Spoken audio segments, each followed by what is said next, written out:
This is day 2 of the 5-day deal. I thought I was going to go on a walk today just to change up locations. I'm still in isolation, still testing positive. But today I want to talk about the 5 most common questions that I get asked. Every time somebody asks me a question, sends me an email, or reaches out to me, I kind of take a mental note and I actually have a Google Doc. I broke it down into 5 categories. I'm going to give you one piece of advice for each of these 5 things. One thing that I learned when I worked with a good friend and mentor, he said, you're going to learn a lot of things today, but most of the stuff won't matter unless you take action right away. Just say, what are the 2 things that are either most important or most doable that I can do right now, and let me do those in the next 2 weeks. And then I've gained some value.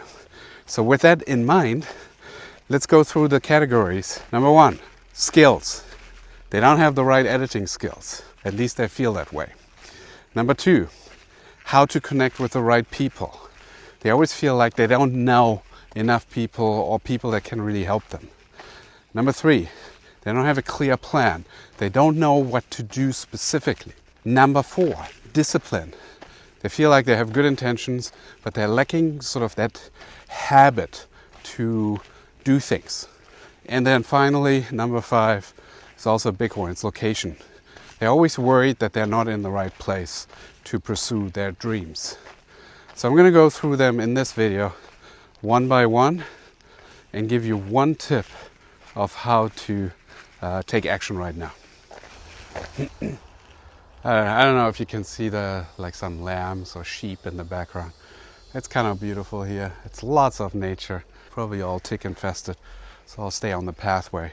Let's start with number 1, skills. They don't feel like they have the right skills. So what do? What did I do? Well, when I realized that I'm really into editing, the first thing that I did is bought myself a computer, and it came with a little project. It was Final Cut 1, and it had a scene from, I don't know if it was a documentary or something. It's called the Lindy Hop. And it was this cheesy dance scene with an interview. If you look at the Lindy Hop, you'll see a couple just moving. They're constantly moving. I just spent time cutting that.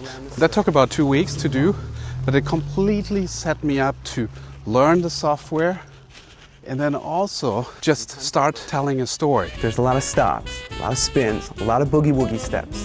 The footage was there, it was very contained. It only was maybe like 4 or 5 different shots. It was something that I could do, I could finish, and I could show my friends. And so my advice would be, find something small, contained, that you can cut right now. There's a company called EditStock. They give you the dailies of a short that you can cut. Some of them are award-winning. They're all really, really good storytelling. There's some acting, scripts, all that kind of stuff. Do one of those, costs maybe like $50. Cut it, and you'll learn so much about editing by just doing that. All right, number 2, they don't know the right people. What are the right people? Well, you have peers, you have mentors, and you have clients. You kind of want to be friendly to all 3 of them. So peers can be other editors, but really more interesting would be to befriend a cameraman or a director, production designer, and potentially work with them on projects.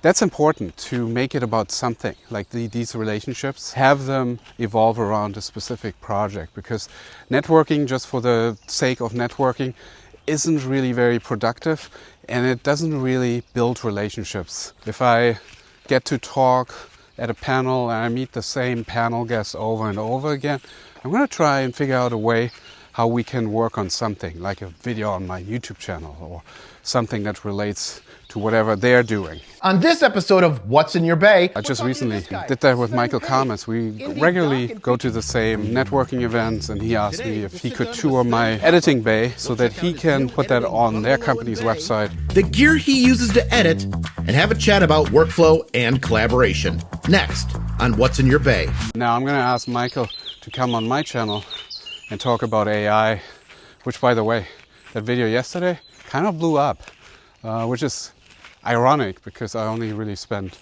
10 minutes shooting it, 20 minutes cutting it, and it's my #1 video so far this year. It tells you something about spending weeks and weeks on cutting a YouTube video.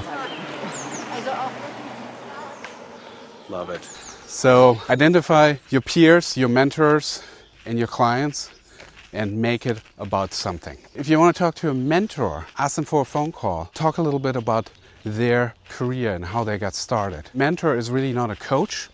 They're supposed to give you hands-on advice on what to do. They're more sharing what worked for them or what they would be doing if they were in your position.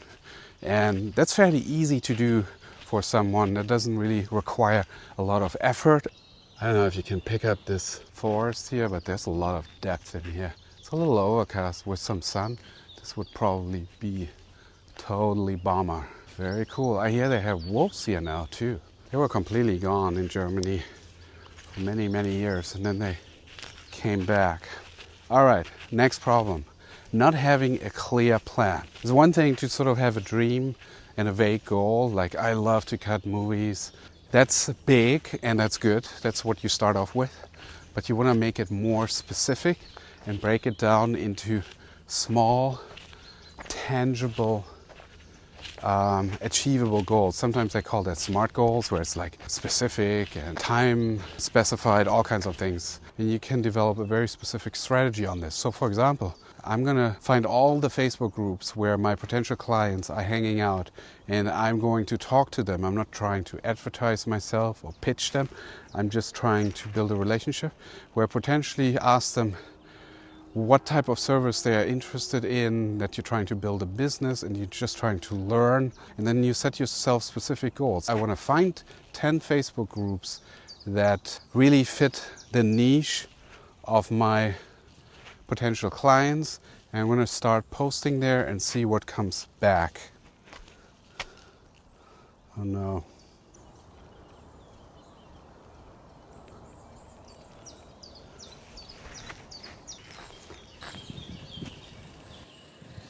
Morgen.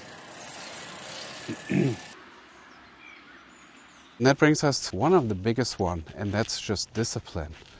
A lot of people say, I just can't make myself do all these things to accomplish what I want to accomplish in life. And I don't know if this is generational or it's always been a problem. The best advice that I can give is, first of all, being proactive is probably the number one trait of successful people.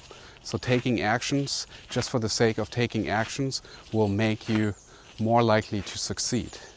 You miss 100% of the shots that you don't take. I know you heard that a million times, but it is really, really true.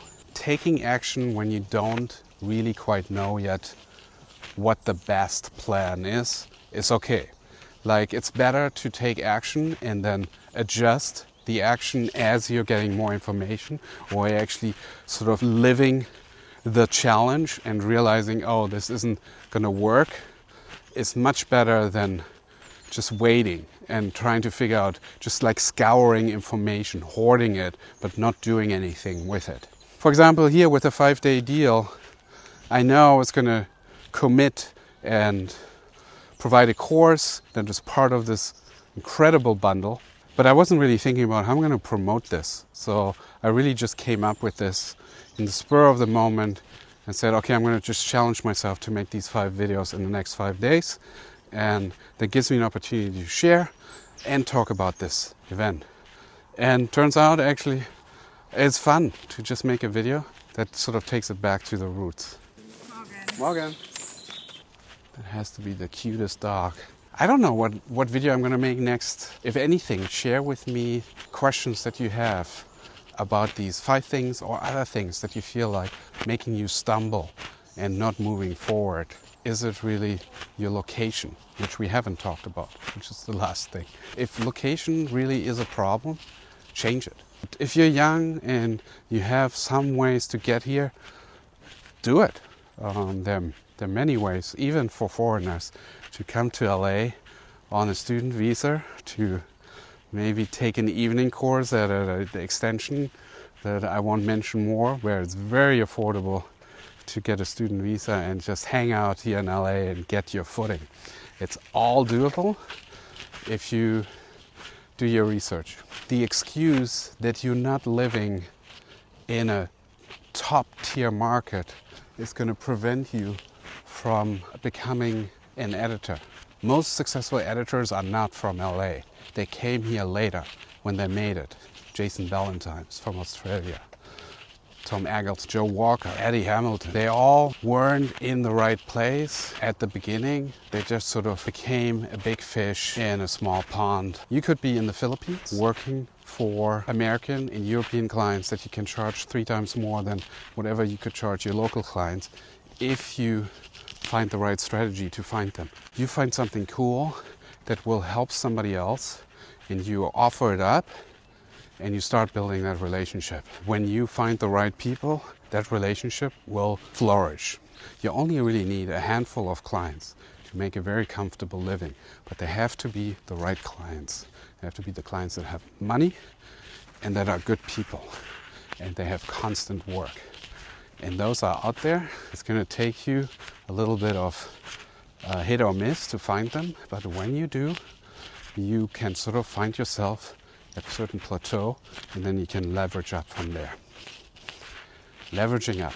I want to encourage you to check out the bundle where many creators and professionals came together and they offered up one of their courses. I finally had the ability to offer up one of my courses. I wasn't going to do the Go-To-Editor because that's too much value at this bargain price. But I did a fantastic webinar called The Film Editing Formula, where I spent 3 hours going through all the aspects that you should master when you are cutting a feature film. 10 lessons, 3 hours of content, and it's part of this bundle where you can also then grab some of the other courses. Like, I'm always a fan of Shane Hurlbut, Shane.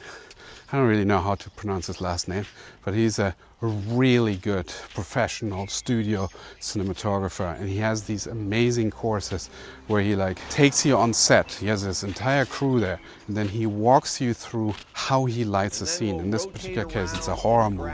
That's the great thing about this bundle. It's like there's so many opportunities to just dip into these courses. You won't probably get to all of them. Pick the ones that you're really like, oh, this is kind of cool. Like, I want to know how to light a horror movie, and it's just fun to watch him think this through. Because I see Eli coming in here great.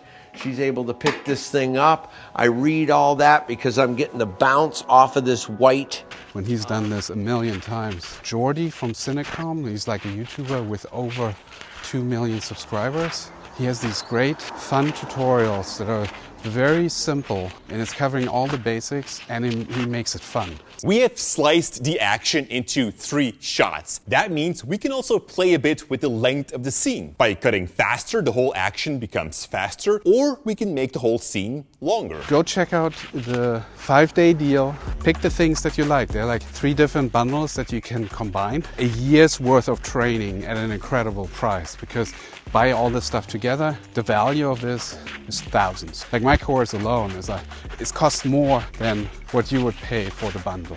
Go check it out. Do let me know in the comments what my next video is going to be about. And if I find a comment that makes sense, I'm going to make that video tomorrow. Thanks for watching and happy editing. Cheers.